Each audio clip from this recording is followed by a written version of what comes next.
আসসালামু আলাইকুম। HD travels এর পক্ষ থেকে সকলকে জানাই স্বাগতম।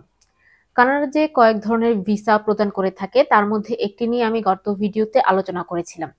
সেটি হচ্ছে স্টাডি ভিসা এবং সেই ভিডিওটির লিংক আমাদের নিচে ভিডিওর কমেন্টে যুক্ত করা থাকবে।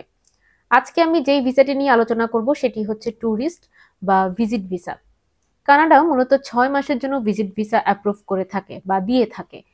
এক্ষেত্রে আপনার বেসিক ডকুমেন্টস গুলো ছাড়াও আরো এক্সট্রা যে সাপোর্টিং ডকুমেন্টস গুলো লাগবে সেগুলো দিয়ে যখন আপনি অ্যাপ্লাই করবেন তখন আপনার ভিসা অ্যাপ্রুভ হবার সম্ভাবনা শতভাগ হবে।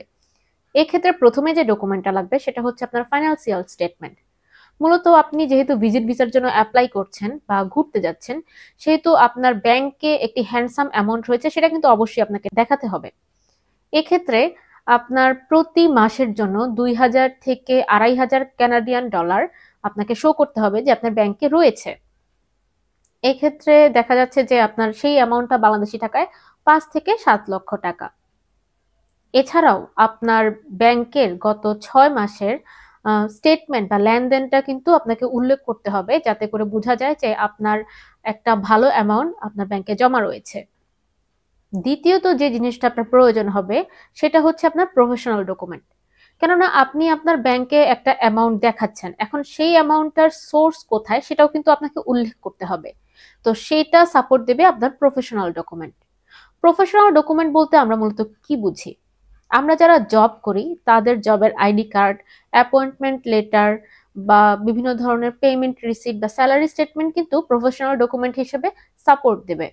যারা বিজনেস করেন তাদের বিভিন্ন ট্রেড লাইসেন্স, টিন নাম্বার বা বিভিন্ন ধরনের এগ্রিমেন্ট কিন্তু আপনার সাপোর্টিং ডকুমেন্ট বা প্রফেশনাল ডকুমেন্ট। এছাড়াও সবচেয়ে ইম্পর্টেন্ট যেটা সেটা হচ্ছে এনওসি বা নো অবজেকশন সার্টিফিকেশন। এটা কিন্তু প্রফেশনাল ডকুমেন্টের সাথে অবশ্যই অ্যাড করতে হবে। তৃতীয়ত আপনার যেই জিনিসটা প্রয়োজন হবে সেটা হচ্ছে একটি প্রপার ট্রাভেল প্ল্যান।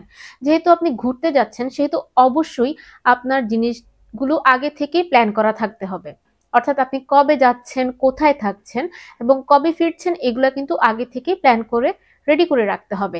এবং সেই কারণে আপনি যে এয়ার টিকিট বুকিং করেছেন বা হোটেল রিজার্ভ করেছেন সেগুলোর বুকিং ডকুমেন্টগুলো কিন্তু আপনি অ্যাপ্লিকেশনের সাথে যুক্ত করবেন।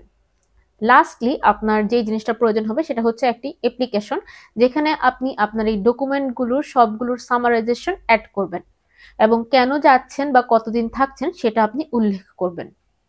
মূলত এই কয়েক ধরনের ডকুমেন্ট দিয়ে বা এই বেসিক ডকুমেন্টগুলো দিয়ে যখন আপনি অ্যাপ্লাই করবেন তখন কানাডার ভিজিট ভিসা পাওয়ার সম্ভাবনা কিন্তু শতভাগ থাকবে। এছাড়াও ভিসা সংক্রান্ত যে কোনো ধরনের তথ্য সহায়তার জন্য স্ক্রিনে উল্লেখিত নাম্বারে ফোন দিয়ে আমাদের কাছ থেকে সরাসরি সহায়তা পেতে পারেন, কিংবা আমাদের অফিসে এসে সশরীরে ভিসা সংক্রান্ত সকল ধরনের তথ্য ও সহযোগিতা পেতে পারেন। ধন্যবাদ সবাইকে।